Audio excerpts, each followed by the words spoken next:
Hey everybody, excuse me. It's your man Type coming to you with another true spook story. I'm a little bit under the weather, so you gotta excuse my voice. Uh, but the show must go on. I got a little strength. I'm gonna do what I gotta do for you. You know what I like to say before I start these stories. I want you to please like, share, and subscribe to the channel. I'm really gonna need you guys to start sharing me some more. Uh, Post me on your platforms, your TikToks, your IGs, Facebooks, and stuff like that to get me out there because, again, this is all I do. This is going to be my calling.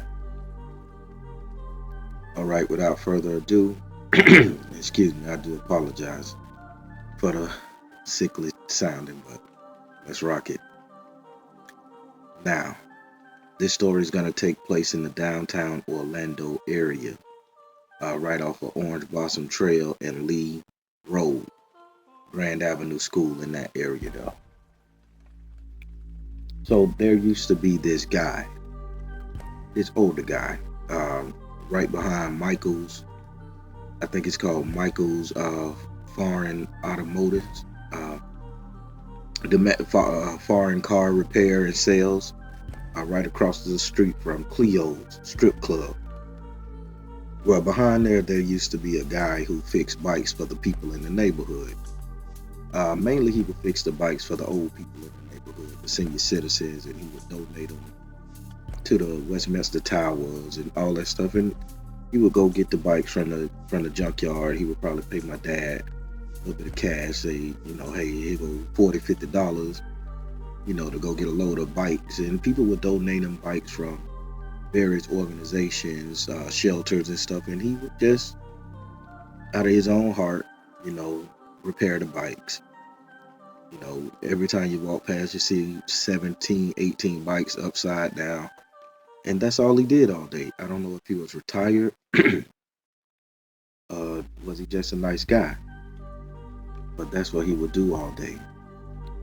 Now, every bike that this guy repaired, it was like if it ever got stolen, it would just be left on the side of a park bench. Like someone would steal it out of somebody's yard, and probably 2-3 days later, probably a week later, 2 weeks to the most, the bike would just be abandoned somewhere. He would go and get the bike, and he would call the person and say, hey, I got your bike, come pick it up. Somebody must have stolen it. It was just that kind of mysticism with this dude and these bikes he created. Now, I remember this one bike. It was a 3-wheeler with the one big wheel in the front, and then the 2 wheels in the back with the basket that sit on the back of it. And he had fixed that. He got it from the junkyard, and he had fixed it up. He took his little sandpaper, sanded it down, put a nice coat of spray paint on it. I mean, he had it looking real legit. He would spray paint them and everything. Real legit. So I used to say, hey, can I ride that bike? Then he'll be like, no, that ain't for you, type. And I'll be like, okay. So him and my dad would sit around and drink beer, talk the shit. He was still a manly man, a real man. He would sit in front of his house and drink a beer and all that stuff. And we'll talk shit. So one day I said, I'm gonna ride that motherfucking bike. I couldn't have been no more than like 13, 14. If I was 15, I was too damn old. I said, you know what? I'm gonna ride that motherfucking 3-wheeler. And I had my heart set on riding that. So when they say, hey, I gotta go pick up another set of bikes. You stay here, keep the door open. Say, a man finna come pick up this bike right here. Just give him the bike, take the money, sit it on the dresser. You can have all the root beer and cookies you want. So that's a deal for a little fat ass kid like me. That's a deal.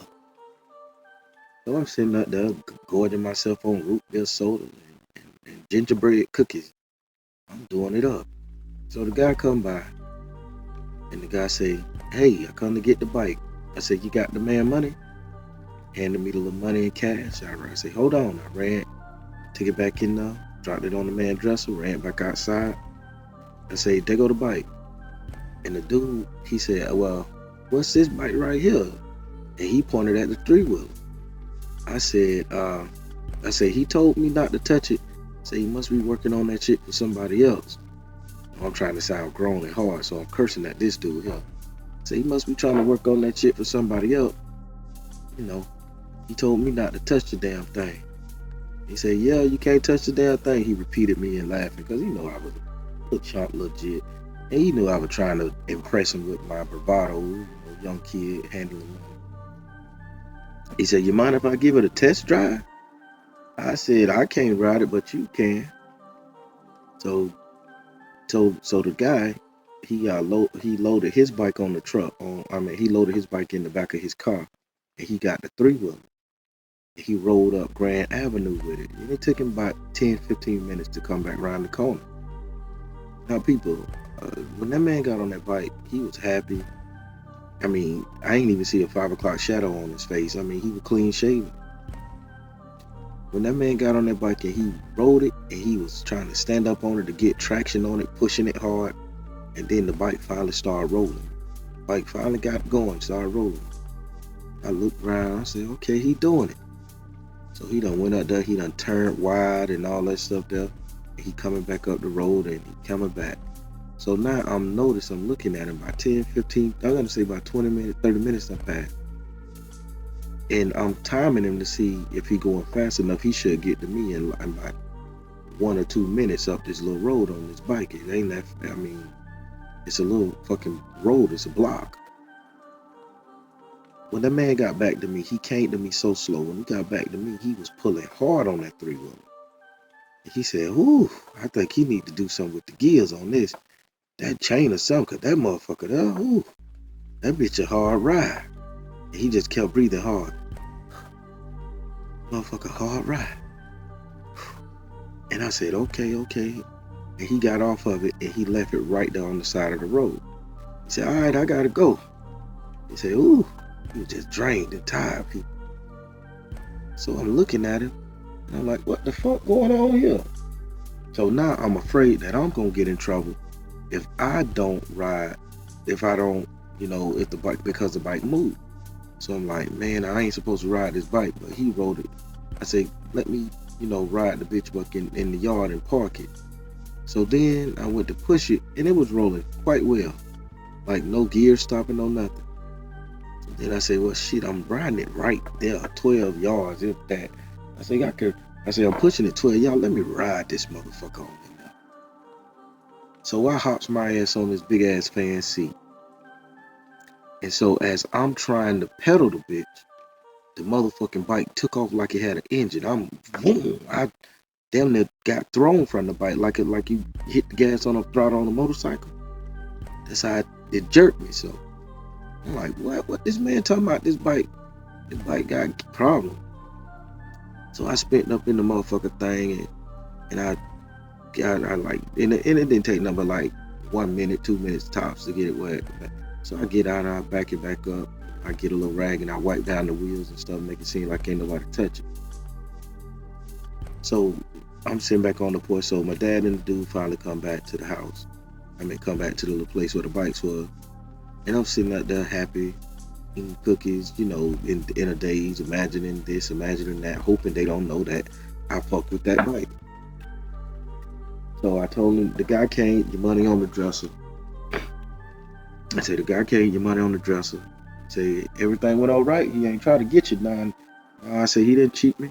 I said he had the $4 $20 bills just like he told him to have. He said, good, Tyke, you all right with me? And he told my daddy, you need to let Tyke come around here and sit with me sometime. I'll show him how to fix these bikes. Maybe he could take over. And my daddy was like, yeah, that wouldn't be a problem. I'm going to have him for the summer. Yeah. So they done made an agreement for me to come over there. So I get in the car with Dad in the truck, and Dad done finished talking. So now I'm like, okay, he didn't see that the bike was fucked with. I'm in the clear, y'all. I'm good.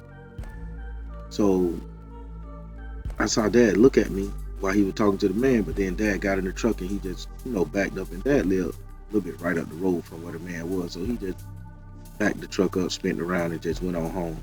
And getting to Dad's house took about 2-3 minutes. So he looked at me and he said, did you touch his bike? I say, I didn't, Dad. I say, I didn't touch his bike. I say, the guy with the 20s touched his bike. He say, oh, so why you didn't tell him? I said, I ain't want to get in trouble. I say, y'all probably wouldn't believe me and y'all would have beat me. And I say, if it no harm, no foul. He say, I wouldn't have beat you. He say, but I know the bike been moved. Say, the man know the bike been moved. I say, how you know? I mean, I made sure to put it back just how my little memory saw it. He say, because the chain is on a different setting. People, let me stop you right there. Stop it. The bike had no gear shift. It was just a chain. Dad said he saw that the chain was on a different setting. So I'm like, I'm curious. So that always stuck in the back of my head. And I say, yeah, I had to put it back in its place, but the dude, he test drove it. I say, he didn't look too good. He was sick. And Dad was like, well, I don't ever want you to go down there again with that man. Don't ever go to that man. I say, but you said I'm going to be with him something. He said, that just would talk, boy. Say, you know that man. Say, we don't trust that man. That man been doing witchcraft for a long time. Say, he damn near worse than your grandma. I say, oh. I say, okay, Dad, no problem. I say, I sit in the truck next time we go there to see him. He said, all right, I like that. You're a smart man. You're a smart man. My dad used to always tell me that. He still tell me to this day. He said, you know what? You're a smart man. So I've been hearing that for a long time. So that's one of the things that make me feel good about when I think about my daddy. So now about 6-7 months passed, the dude come to my dad's house and say, hey, take me to pick up another set of bikes. Dad, he paying my dad $30-40 to use a truck with him. So Dad was like, cool, let's go. So Daddy had a Ford F-150, 3 on the tree, 3-seater in the front. So I always sit in between them.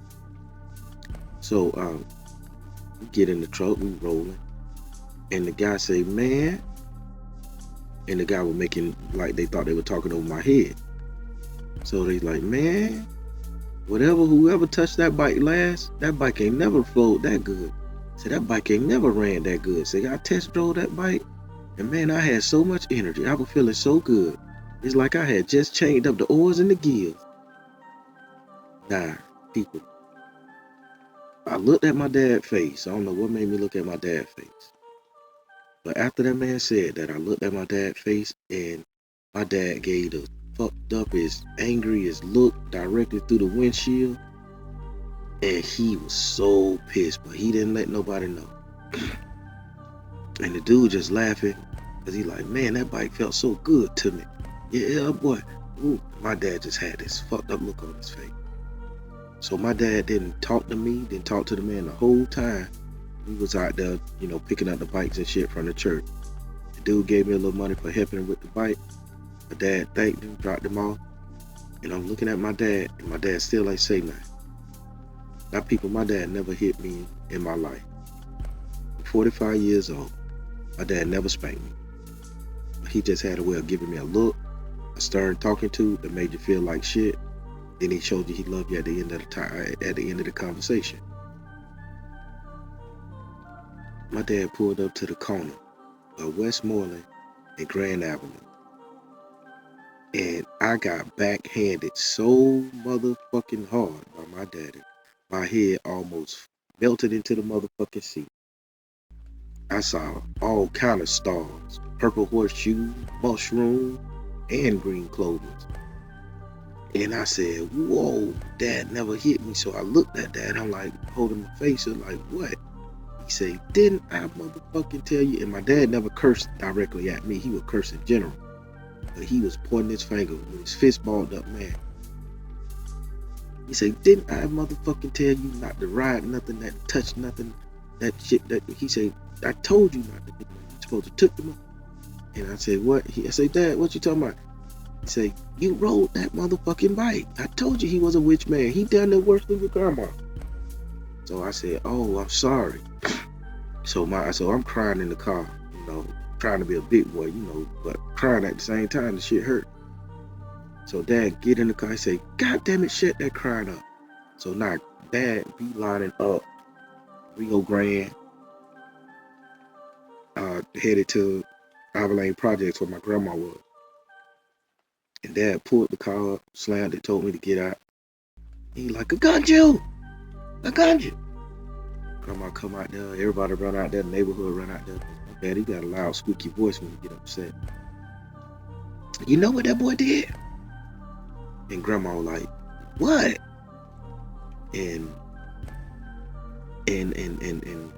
people, I'm gonna hesitate because this is heartbreaking to me a little bit. So y'all rock with me. You know what that boy did to Gunja? So Grandma like, what? What the fuck he did? What you yelling for? He rode Peter's bike. And Grandma said, he did motherfucking what? Yeah, he rode Peter's bike. Peter over there smiling, energetic and happy. And Grandma said, oh, hell no. People, Grandma ran out there, grabbed me behind the back of my neck with her bony ass little hands. Literally pushed me into the house, into the bathtub. There go the ammonia, lime, spring water, and salt, scrubbing my ass up. I'm naked as a jaybird. She scrubbing me. My daddy scrubbing me. Everybody in there laughing at me. My sister and them in there laughing. And Grandma wrapped me up in a white sheet, a white towel, just like them women get out the spas and shit. Wrapped my head up like that. White sheet, white towel. She had me hold Psalms 43, just 43, not 143. She had me open the Bible and read Psalms 43, and she just was like reading various parts of that. And she had me in the room, and my daddy like walked out the door with his hand on his hip, and he was upset and he was scared. And so Dad go out, excuse me. So Dad go outside, and the way the room was, I could see Dad walking back and forth in front of the sidewalk on the side of the road where we was 4413. And he was stressed like something bad was gonna happen to me. So now I'm spooked the fuck out. What's bad happened to me? Grandma going to this magical extreme, and you know the so Grandma, after Grandma got through reading the Bible with me and wiping me down and rubbing my head and constantly toweling me off, she said, don't move. She wrapped me up, and I had to stand up with my back against the wall, head dressed in all white like a fucking mommy for at least 4 hours. And I could see them out the window talking. I couldn't move from that spot now because she had the Bible on top of my feet.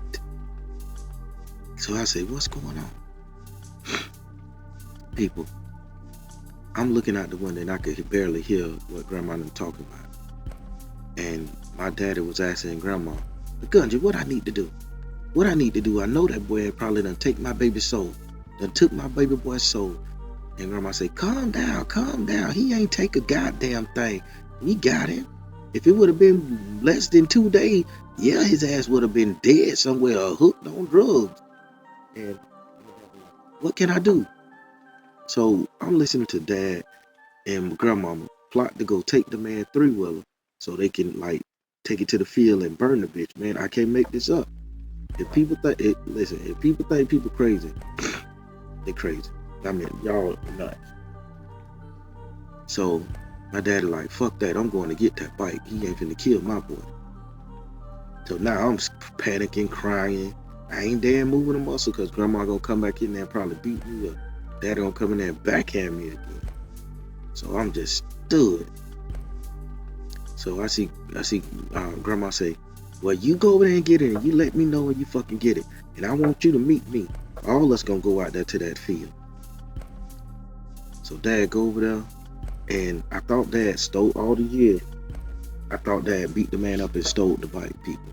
Because I didn't see the dude. We ain't seen the dude no more for a long time. And we finna get into it now. So Dad go over there, and the next day, I see Dad with the bike on the back of his truck. And he say, Gunja, I got it. So in my mind, all the years, I'm thinking my dad is a super badass, kick-ass nigga. Fuck a bitch up, get it done, rah, rah. So Dad say he went over there. And so I later found out in life that when I asked my dad, I said, Dad, how you get that 3-wheeler? He say, son, I'm so mad. I say, what you mean? He say I had to get that nigga $750 to get that 3-wheeler. Say that bike ain't worth nothing. For like $25, $30, you can find them on the side of the road. I say, why you paid him so much for it, man? I'm just being nosy. And he was like, son, sometimes some shit is worth more than money. And he say life and time is worth more than money, and I ain't want to waste no time. And he always used to say that. He say that to this day. I don't want to waste my time, and I damn sure ain't gonna waste your time. And he always called me that, because my dad don't call me Tyke. He just called me little version of his name. He was like, little, so I'm like, yes, sir. Now, that's the story of dad getting the bike. Now let's go to the point where grandma and dad out there doing an exorcism to reclaim my spiritual youthful energy and shit off this bike. Because I was hard-headed and fucking touched it. So grandma go and get 2 metal poles. It's 2 divining rods, she called them. These poles are made out of zinc, zinc agate. Real long zinc. No, tin, I'm sorry. They're made out of tin agate. And these are long poles. They were about a quarter thick, and they got to be about 18 inches long. She had 2 on, and there was no inscription. These were just poles. So grandma took the bike to the field, to the orange grove on Silver Star Road. There was an orange grove back there, and she took it, and my dad pulled the truck back there. Grandma pulled up in the Buick behind it. I'm with grandma. I gotta read the Bible verse, Psalms 43. So grandma pulled back there, and dad unloaded the bike. Dad got some gasoline, and grandma said, "What the fuck you doing with that?" Said, "We gonna burn the bike, right?" Grandma said, "Put that shit up." And she said, "Go in my truck, get that kerosene yonder." So dad said, "Kerosene? It ain't gonna burn like gas." "Shut the fuck up, hurry up. This baby out here." So dad go get the kerosene. Grandma sit her ass up there, sprinkle kerosene all on the bike, tires all over everywhere. So I'm watching, I'm like, man, y'all stupid. Y'all finna fucking sit up here and burn a bike. In my head, that's what I'm saying. I ain't saying it out loud. So me, I don't know what was my attachment to the 3-wheeler. But I ran over there to the 3-wheeler and I grabbed it. Even with the kerosene on it. I mean, I got it's sprinkled with kerosene. Some inside me wouldn't let grandma throw the match on. So now I'm trying to ride the bike again. I just want to ride the bike. I'm loving this bike. I'm affiliated with this bike. It's just something that bike drawing me and that bike together. So my dad came, and I had the strength of 10 men, because my dad was trying to pry my hands off that bike. But I remember crying as a 13-year-old, 14-year-old boy, crying, "No, I want this bike. Give me this bike. Give me this bike for Christmas. I'll do anything to get this bike. I'll make my good grade. I won't lie no more. I won't steal your dollars." I was saying all kind of stuff. And grandma say, "It ain't him. It ain't him. It ain't him. Don't hurt him. Don't hurt him." He say, "It ain't him. We finna stop all this." So my dad was like, "This boy strong. When the fuck this boy got this strong?" And dad did a karate chop on my wrist, on both of my hands, and I pulled him back, and when he did, he wrapped me up, and he picked me up and just ran me to the car. And grandma said, "Put him in the back of your truck and hold him now. Hold him on the edge." And so while dad was holding me down, grandma was dousing the fuck out of that bike with that kerosene. And I'm just crying and wiggling and pooping. I'm crying and everything. So grandma hit it with the match. Man, when that thing went up, I swear my skin started to burn.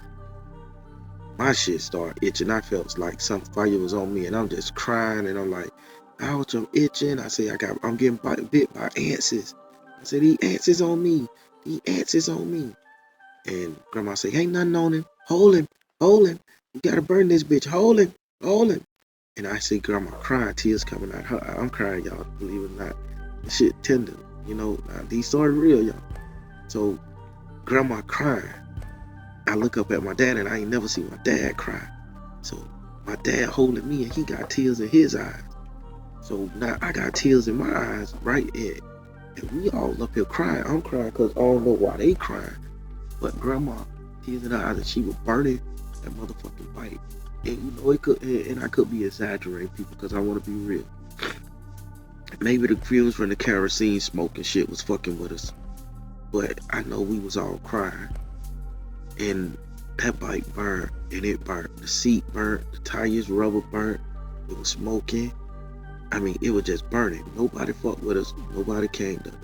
And my daddy was holding me so tight, like I could feel his muscles throbbing. He was holding me so tight. And grandma like stood there, and we were there for like an hour and a half. And I was screaming and hollering for an hour and a half. I didn't even have a voice when I was done. And grandma said, "Come on, bring him over here." And now the tires and everything smoking shit from the tires and the rubber from the seat and all the handlebar grips, all that. And grandma say, "All right, I want you to hold his arms." Now, when they were taking me back to the bike, I know I passed out because I felt limp. My body felt limp. I just lost all energy, right? So I just hear grandma say, "Hold his arms, I got his leg." And while they were doing that, they were passing me over the fire, over the smoke of the bike in this chrome that was burning, and the papers and shit she put on to keep the fire going. They kept passing me over the smoke. So people, no shit. For like 7-8 days, I smelled like pure burnt rubber.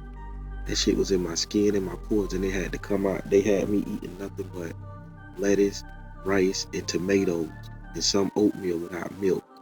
It was just oatmeal like with water. No dairy, no meat, no fish, just vegetables. And she said, "We gotta purge that stank out of her." And I said, "What?" So now, people, I'm wiping the tears, people, sorry. Man, after all of that happened, my dad went back to that man after that bike was burnt. And my dad personally took that burnt down raggedy ass bike over there to that man. And he threw it at that man. He threw it in the yard, and he said, "Don't ever say a fucking word to me or my son again." He said, "I'll kill you." Remember what I told you now. My dad told that man if he ever said a word to me or him, he would go kill him. People, years passed. I used to walk past that man's house to go to the corner store to get me, a Fago soda, some Skittles or some shit. I would wave at that man would put his head down and turn away and walk in the house. He never spoke to me. Years. I'm 17, 18 now. At dad's house, trying to, hanging out with dad. So one day, my dad was getting ready to retire from the city of Orlando, and the city of Orlando was the Parks and Recreation building. Headquarters were directly across from the man's shop on Grand Avenue. So it had been about 2-3 years. So dad walked out of there, and the man, I guess, forgot what dad said. And the man waved at dad. I had drove up there in dad's truck to pick him up because now I'm learning how to drive. The man ran up, dad said, "What's up there, yeah?" And dad instantly ran across the street. Dad ran across the street. Dad hit that motherfucker so hard, knocked him under the bikes that he was fixing. He said, "Didn't I tell you don't say shit to me or my boy? Didn't I fucking tell you you pulled that shit on my son? You tried to take his life. You tried to take his life for it. Say something again." And dad just started kicking the man. And dad was kicking the man so bad, kicking the man to sleep. Boom, boom, boom. So I jumped out of the car like, "Dad, come on, man, come on, now don't kill him." And dad was like, fuck him. And my dad used to smoke cigars. And dad like pushed the bikes on the man. Dad worked that nigga over, man. So as we leaving, guess what we see? Standing right behind the wall, behind the little storm door the man had. We see that 3-wheel. That man done fixed that 3-wheel back up. Healthy, shining, looking pretty. I said, "Dad, there go that bike we burnt up long time ago." My dad seen that. My dad said, "Come on, let's get out of here." And my dad grabbed me. He covered my mouth and he covered my eyes like he was taking me out of a kidnap situation, y'all. And he just like, "Come on." And he rushed me. He threw me the keys. He said, "Get in the car. Drive." He hopped in the passenger seat and we drove. Now, dad done whooped the man up pretty bad. The man done repaired the little soul-stealing bike, right? So now going past the man that closed the shop, he ain't get that much business. I don't know what happened. He just stopped working on bikes for people in the community. But trust me, a lot of people in the community had this bike. If you get a flat, you go to him, he pump it up for free. He took care of your bikes, people. Now, fast forward, I'm about 29, 30 years old. I'm fucking with this lady, and she was a big lady, not like can't walk or no shit big. But she was, I'm a little short cat. I'm 5'8", 5'9". This lady was like 6'1" and 6 feet, 6'1", but she was solid built, big girl. She wasn't no little slim thing. So, I'm flirting with her, we about the same age, so I'm sitting up there trimming the woman. She lived over there off of Oak Ridge Road, right before you get the Orange Avenue. And the little duplex is right there, right before you cross the train track. So I'm sitting up there trimming the woman. So one day she say, "Come stay the night with me, tight." I say, "Yeah, I got you. I'm on my way." So I'm driving me a nice little Chevy now. I'm fly, cool nigga. I get to her house, and in her kitchen, behind the curtain, some just said, "Look behind the curtain," and I ain't looked. So I just, I go in there, I knock her down, I stay till the next morning, and I get up, and she like, "You want something to eat?" I say, "Yeah." Before I get out of here, let me, fix me something to eat. She go in there, scramble some sausages, some eggs, grits, cheese on them bitches. I'm in heaven. And I say, yeah, once I eat this meal, I'm gonna hit ass one more time before I, dot the door. It is what it is. So I go sit down at the kitchen table, and directly behind me, on the wall, what was behind the counter, was the very same motherfucking bike. The reason how I know it was the same bike, because when Dad was beating the man up, I seen the marking he made, like with this little serial number. He used to have his own little serial number kit, like he would take the little letters and shit. In old days, he would hit it with the hammer inside the metal, and it would leave the impression. And I seen it, and I remember the numbers, 43, something. I know it was like 43 and about 2 letters. Man, I went cold as fuck. And I said, "D, where you get that bike from?" And she said, "Oh, I got it from around the corner." She said, "The man over there said he had a closeout sale, and I seen it sitting on the road, and I just got it." I say, "How you feeling, D?" She like, "I rode it once, but that's it. I'm gonna ride it this weekend." And I said, "Okay." I say, "Call me and let me know how you feel when you ride it." So I say, "Well, I ain't hungry." I say, "I gotta rush. I made up some joke. Gotta get to my kids and shit." Man, let me tell you something. I didn't hear from D for like 3-4 months. People, I'm not lying. I didn't hear from D for 3-4 months. Next time I saw D weighed over 450 fucking pounds. I ain't know who she was. The only reason I know who she was, because she had a cute little gap in between her teeth, and it was just like her distinctive little mark. And I said, and she like, "Hey, Type, you don't act like you don't see me." And she was sitting down on one of them little Walmart riding scooters and shit. And I'm like, "Huh?" At first I was like, "Lady, who you?" But then the features caught to my eyes and my nerves. And I'm like, "Oh, fuck, that's D?" And in the back of D truck, because she had an SUV with the little hitch on it, in the back she had a little bike. And she said, "Oh, I'm finna go. The doctor said I gotta ride this bike. I gotta get my bike ride in so I can lose some of this weight." And I'm like, "What?" People, D health deteriorated so bad while she was in possession of that bike.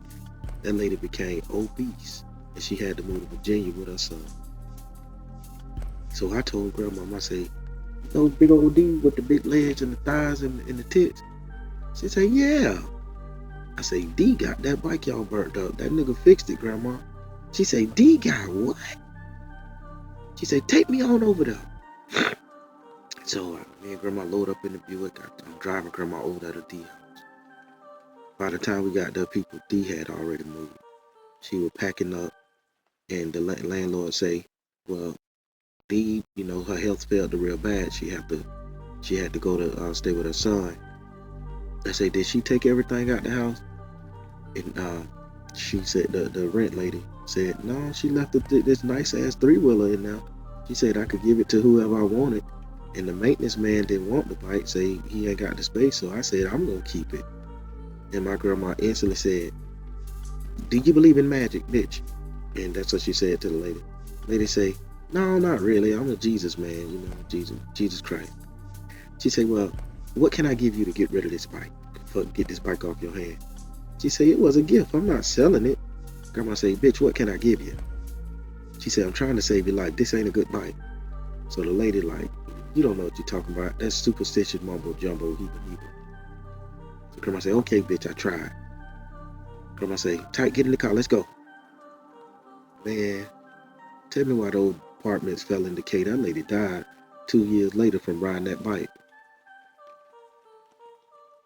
And I don't know what happened to the motherfucker. That bike, I don't know what happened to it.